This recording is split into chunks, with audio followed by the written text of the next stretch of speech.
When Jesus called his disciples, his first word was, "Come." He invited them to allow him to love them unconditionally. In the second column, he invited them into an intimate personal relationship with himself. In the third column, he said that he wanted to change them. Part of the transformation process is that we have to go back in our life story and family of origin and recognize whether we live from sinful patterns that we inherited. We also have to start discipling our emotions. A third development is that we must forgive. In the fourth column, the automatic result then is a transformed person whose life attracts people to Jesus. In the transformation of our lives in column 3, he also wants us to let go of our false self.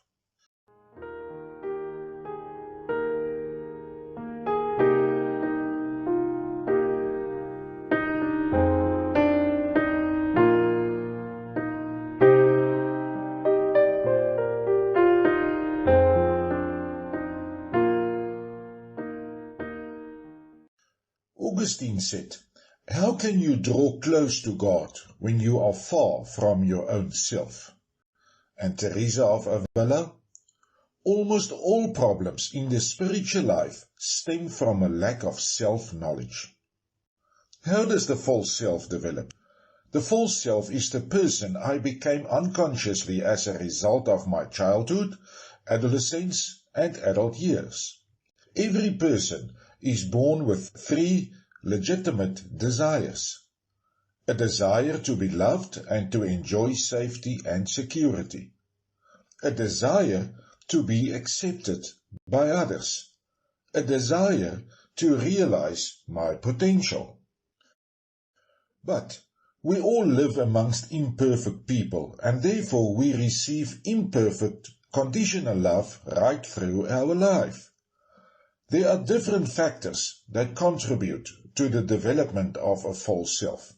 Examples are stressful marriages, divorce, absent parents, parents who are not emotionally involved, single parents, death of people close to me, criticism from others, to be ignored, lack of physical touch, negative or critical remarks, lack of encouragement and recognition, verbal or physical abuse, rejection, pressure to perform, unhealthy society where we grow up. The result is that we develop perceptions about these situations that I experience, and we then start thinking, I am inferior, I am not good enough, I am worthless, I am inadequate, I don't have meaning and value. The false self always lies to me.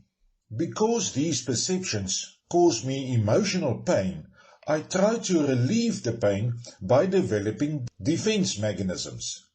Examples of these defense mechanisms can be performance, service for God or the church, workaholism, fool programs, status symbols, materialism, sarcasm, rebellion, obsession with my physical appearance, my clothes or my body, aggression, food, pleasure, lust, win at all cost, a critical spirit, judgmentalism, addiction, social media, manipulation, or dominating behavior. All of these behavioral patterns are signs that I am searching for what I can find only with God, unconditional love and acceptance.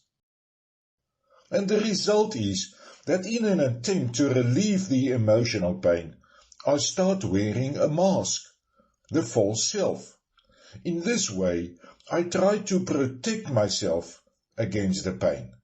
I start believing, I am what I can do. My achievements or my degrees, my legacy, my titles, my career. I am what I have, my family, my possessions, my talents. or I am what others say about me. I feel good when I receive appreciation from people. When I'm criticized, I feel bad about myself. I keep quiet for fear of rejection.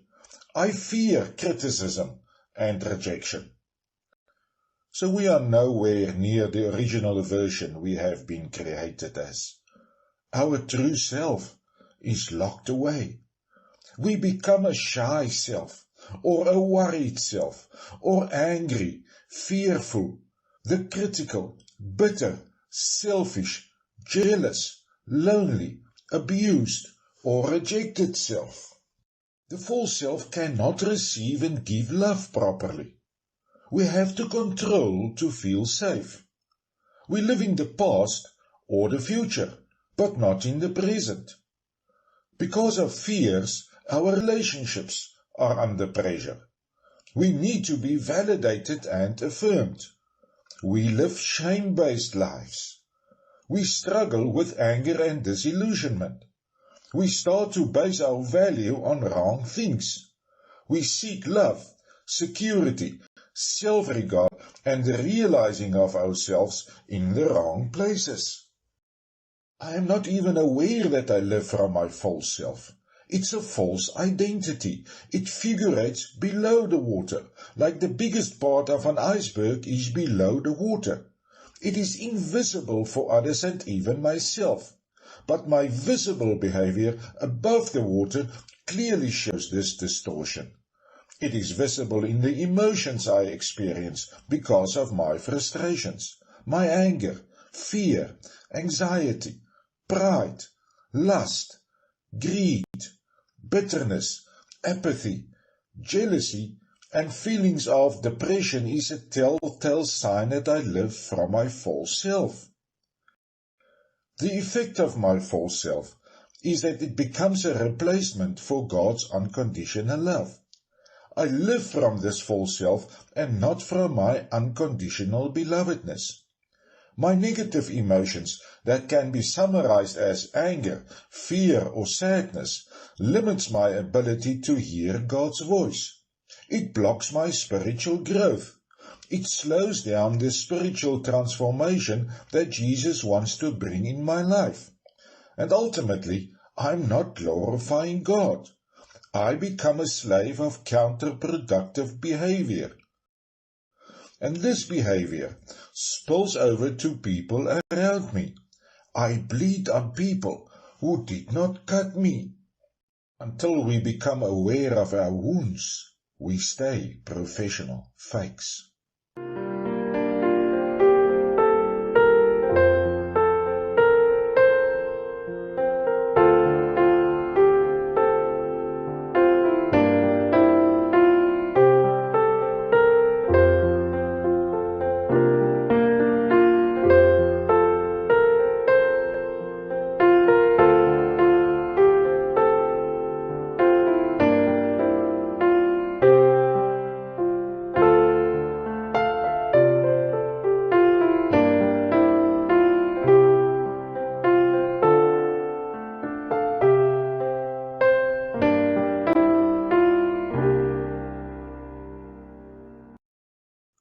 The healing process. It's only Jesus who can bring healing and transformation of my false self and who can deliver me from this identity. This is a lifelong process. If I allow God, my last day is the final day of this reconstruction process. There are no quick fixes. It does not happen under anesthetics. The only remedy is time with Jesus. This is the only way to bring awareness and experience of His unconditional love for me. I cannot resist my false self with mere willpower, in the same way that I cannot pick myself up by my own shoelaces. The solution is not to try and break the stronghold of my false self on me. By feeding my God-given identity as His beloved, the hold of my false self will be reduced by itself. I must consciously bring my false self into the presence of Jesus by living with Him in an intimate relationship 24/7.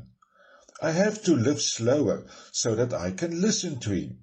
The spiritual disciplines of solitude, silence, and lectio divina helps me with this process.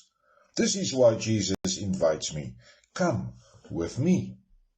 When I become honest and start opening up my pain and emotional wounds, he gives me insight regarding my false programs, and the healing can begin. This comes through reflecting and listening to him. My true and real self grows when I live with him in an interactive relationship. The degree in which we allow Jesus access deeply beneath the surface is the same degree that we shall rediscover our true identity and our freedom. Light is always stronger than darkness. Every time you become aware of your false self surfacing, call it by its name. Is this you? I am what I do. I am what I have. I am what others say again. That makes me to feel good or bad now. The more you expose your false self to the light, the more it will lose its grip on you. That which is denied cannot be healed. Judas could not handle his shadow. It killed him. Peter allowed Jesus to take his mask off. This reconciled him with Jesus. The healing is mostly completed when you can have empathy with others around you who are in the same situation. Thank the Lord for this process and live as his beloved from moment to moment. If our identity is in Christ, we can be at peace with ourselves and others. We have a balanced life. We do not have to change others. We do not need to mother or control everyone.